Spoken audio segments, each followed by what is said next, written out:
Morning students, देखिए आप लोग हमेशा कहते हैं कि सर हमें लॉन्ग क्वेश्चन याद नहीं होता है, और हम अपने स्टूडेंट को हम बोलते हैं कि आप शॉर्ट ऑब्जेक्टिव क्वेश्चन रटिए, लॉन्ग क्वेश्चन मेरे ऊपर छोड़ दीजिए। आज हिंदी का मोस्ट वीवीआई क्वेश्चन सब लेके आया हूं और इसका पार्ट 1 बनेगा। आज इसके 4 पार्ट में टोटल वीवीआई कर देंगे। सबसे पहला नंबर क्वेश्चन है कि सच्चे लोकतंत्र की स्थापना के लिए लेखक ने किन विशेषताओं को आवश्यक माना है। लोकतंत्र, जब सच्चे लोकतंत्र की स्थापना कैसे होगा? जब हम एक दूसरे को सहायता करेंगे, एक दूसरे को मदद करेंगे, हिंसा की भाव अपने अंदर नहीं रखेंगे, हर व्यक्ति समाज में आगे बढ़े, ऐसा काम करेंगे, तभी न सच्चे लोकतंत्र की स्थापना होगी। तो लेखक ने कहा है कि सच्चे लोकतंत्र की स्थापना तभी हो सकते हैं जब हम समाज में भाईचारे की तरह रहे, दूध पानी की मिश्रण की तरह रहे और समय पड़ने पर एक दूसरे को मदद करें। इससे समाज भी ऊपर उठेगा, पंचायत भी, नगर भी और लोकतंत्र भी अच्छा बनेगा। इसलिए सच्चे लोकतंत्र की स्थापना तभी हो सकती है जब एक दूसरे की मन में सहयोग की भावना उत्पन्न होगी। इसका आंसर यही होता है। उसके बाद अगला क्वेश्चन है, महल और झोपड़ी वाले की लड़ाई में अक्सर महल वाले ही क्यों जीतते हैं? थोड़ा देर के लिए सोचिए। झोपड़ी वाले गरीब व्यक्ति का यहाँ पे चर्चा किया जा रहा है, और महल वाले के मतलब है जो अमीर व्यक्ति है।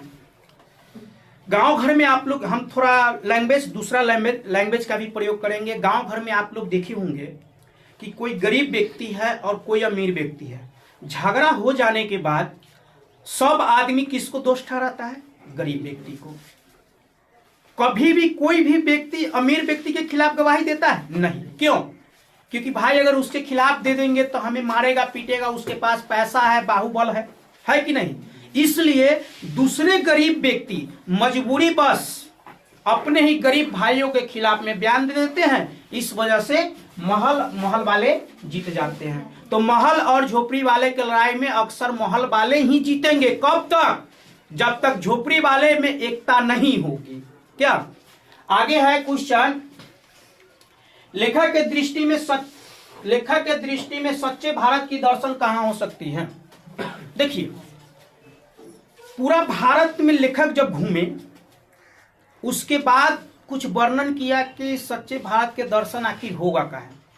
शहर में आप लोग भी जाते होंगे और वहां देखते होंगे कि भीड़ भड़का, चारों तरफ से ध्वनि चल रहा है, पीपा पीपा का आवाज चल रहा है, तो क्या वहां अच्छा लगेगा? नहीं। लेकिन गांव घर देखिए, प्रकृति से हरियाली परिपूर्ण, बगान, खेतों, ये सब कहाँ मिलता है?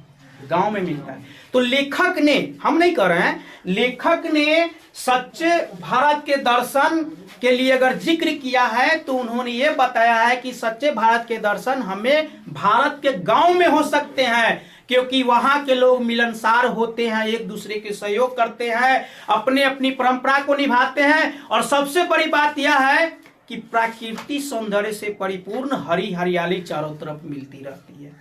कहाँ? गांव में। ये शहर में मिलेगा जल्दी नहीं। शहर में भी मिलेगा, लेकिन कहाँ? एक सीमित क्षेत्र में लोग अपना पार्क बना के रखते हैं, सार्वजनिक पार्क होती है, व्यक्तिगत पार्क होती है, लेकिन गांव घर एकदम पूरा खुला, शुद्ध वातावरण मिल रहा है, शुद्ध हवा ले रहे हैं, क्या शांति से रह रहे हैं। तो सच्चे भारत की दर्शन कहाँ हो सकती है? गांव में हो सकती है। अगला क्वेश्चन है, बढ़ते नाखून द्वारा प्रकृति हमें क्या याद दिलाती है? नाखून पाठ आप लोग पढ़े होंगे, नाखून वाला। लेखक कौन है? हजारी प्रसाद द्विवेदी। देखिए, ये नाखून जो हम लोग का है ना, आज से नहीं, लगभग बहुत पहले से ही बढ़ रहा है। लेकिन यहां क्वेश्चन क्या कह रहा है कि बढ़ते नाखून द्वारा प्रकृति हमें क्या याद दिलानी चाहती है? तो आप लोग किताबों में पढ़े होंगे कि आज से लाखों वर्ष पहले मनुष्य इस प्रकार नहीं था। उस समय मनुष्य जंगली था। क्या? जंगली जैसा था, नाखून बढ़ा के रखता था, बाल बढ़ा। अरे उस समय हजाम रहवे नहीं करेगा तो दाढ़ी कहां से बनवाएगा? अब फेरो लवली क्रीम के तो बातें छोड़ दो। तो माने कि न दाढ़ी बनवाते थे, न कपड़ा के भी माने कि अति था, माने कि कमी था, जिसके वजह से लोग क्या है, उस समय जंगली जैसा था। लेकिन आज व्यक्ति क्या कर रहा है? बढ़ते नाखून द्वारा प्रकृति मनुष्य को क्या याद दिलाती है? तो बढ़ते नाखून द्वारा प्रकृति मनुष्य को यही याद दिलाती है कि तुम वही नखदंत वाले जीव हो जो लाखों वर्ष पहले पशु के साथ एक साथ विचरण करते थे, चरा करते थे, जंगल में उसके साथ सोया करते थे। आज तुम अपने नाखून को कितना भी काट लो, लेकिन तुम्हारे अंदर के पशुता को नहीं भुलाया जा सकता। तुम पशु हो और पशु रहोगे। ये हमें कौन याद दिलाता है? नहीं नहीं नहीं, नहीं। हजारी प्रसाद द्विवेदी जी नहीं, प्रकृति हमें दिलाती है कि क्या कि तुम वही नखदंत वाले जीव हो जो लाखों वर्ष पहले पशु के साथ चरा करते थे, एक साथ उसके विचरण करते थे, बड़े बड़े नख बढ़ा के रखते थे। आज आप अपने अंदर कितना भी परिवर्तन कर लो, आप हाँ तुम्हारे पशुता को भुलाया नहीं जा सकता। यही याद हमें नाखून, प्रकृति नाखून के द्वारा दिलाती है। अगला क्वेश्चन है, बहादुर के नाम से दिल शब्द क्यों उड़ा दिया गया? आप लोग बहादुर पाठ पढ़े होंगे, हम पढ़ाए भी, यूट्यूब पर भी है। बहादुर पाठ में दिल बहादुर जो है उसका नाम पूरा क्या था? दिल बहादुर। और नौकर था, छोट भी था, लगभग कितना उम्र था उसका? 11-12 साल के आसपास था और छोट था। तो कोई भी व्यक्ति ये चाहता है कि नौकर का नाम ऐसा हो जो झट से जवान पर आ जाए। कोई व्यक्ति यही नहीं चाहेगा कि नौकर के नाम ऐसा हो जो झट से जवान पर आ जाए। और उसका नाम कितना बड़ा था? दिल बहादुर। एक बाद एक और तर्क आप दे सकते हैं क्या कि कोई भी व्यक्ति नौकर को उतना इज्जत प्रतिष्ठा देना नहीं चाहता है। इस तर्क से भी दिल हटाना जरूरी था। और दिल बहादुर नाम थोड़ा बड़ा था, इसलिए बहादुर के नाम से दिल शब्द उड़ा दिया। बहादुर के नाम से क्या हुए? दिल शब्द उड़ा दिया। अगला क्वेश्चन है, मछलियों को लेकर बच्चों की क्या अभिलाषा थी? मछलियों को लेकर बच्चों की क्या अभिलाषा थी? तो इसके बारे में सुनेंगे आप लोग। एक सेकेंड, आप लोग बताइए थे कितने मछली खरीदी गई थी? 3। कौन मछली?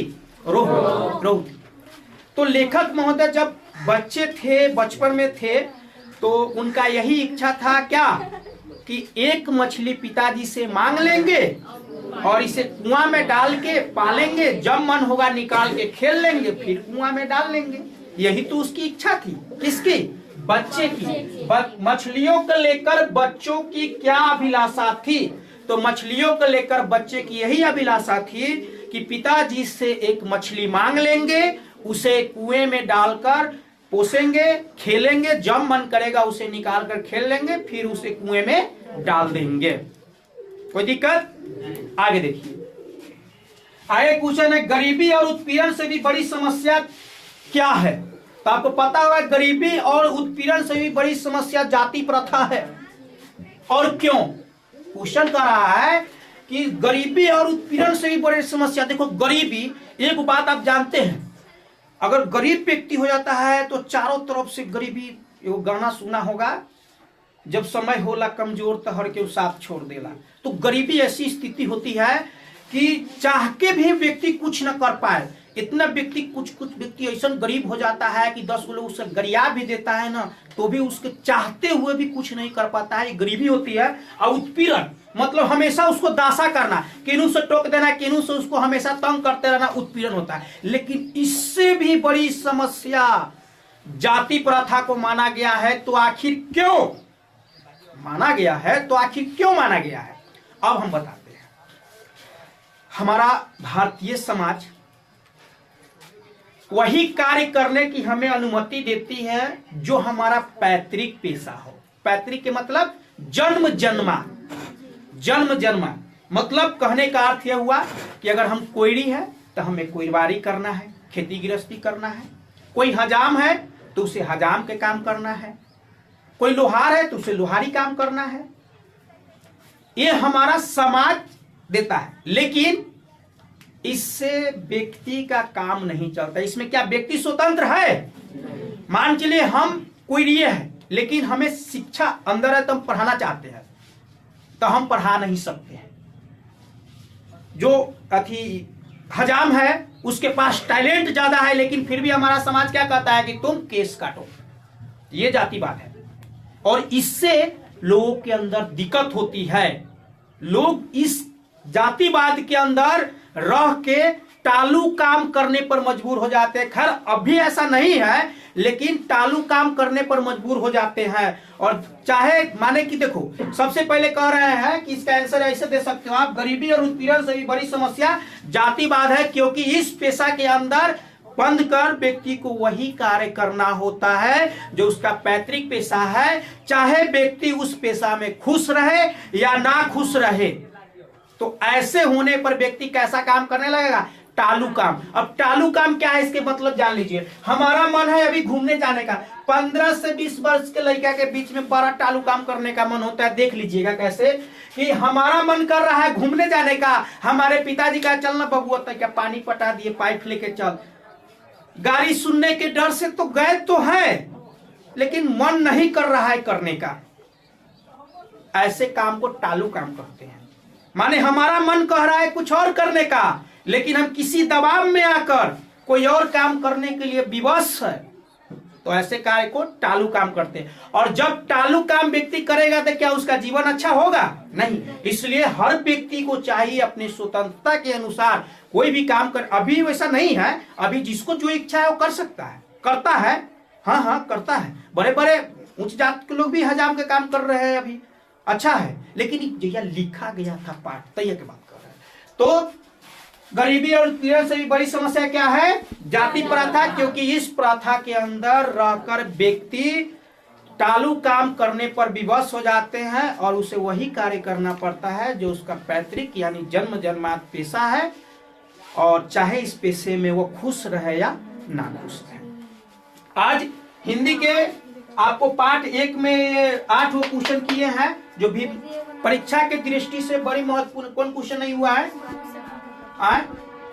मनुष्य बार बार नाखून क्यों काटते हैं? मनुष्य बार बार नाखून क्यों काटता है?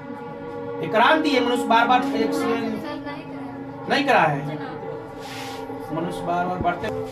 हाँ देखिए, ये है मनुष्य बार बार नाखून क्यों काटता है?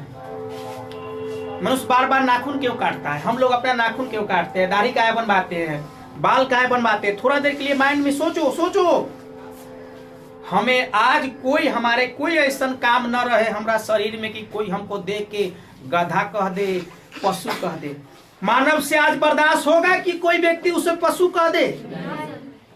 तो मनुष्य इसलिए बार बार नाखून काटता है कि मनुष्य अब ये नहीं चाहता है कि हमारे अंदर कोई ऐसी अवशेष रह जाए जिससे हमारी गिनती पशु में की जाए, है ना?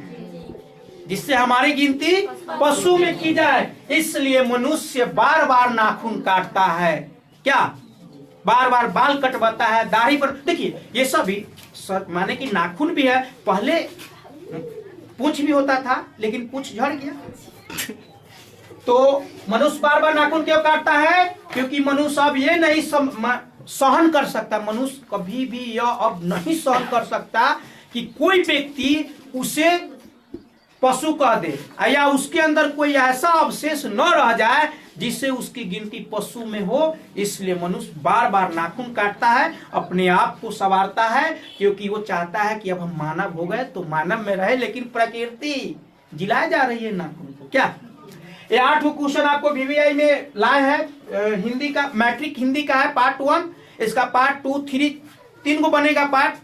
आपको टोटल लघु तो ये क्वेश्चन इसी प्रकार से समझा देंगे, बेहतर हो जाएगा। और आप निश्चिंत हो जाइए, अच्छे से देखिए, क्योंकि आपको टोटल विषय का, सिर्फ हिंदी का ही नहीं, साइंस का, सोशल साइंस का, संस्कृत का, लघु उत्तरीय जो भी क्वेश्चन आपको दिक्कत होती है, ऑब्जेक्टिव हुआ जी आप लोग कीजिए। लघु उत्तरीय दिक्कत होती है तो आपको कोई दिक्कत नहीं होगा, हम करा देंगे।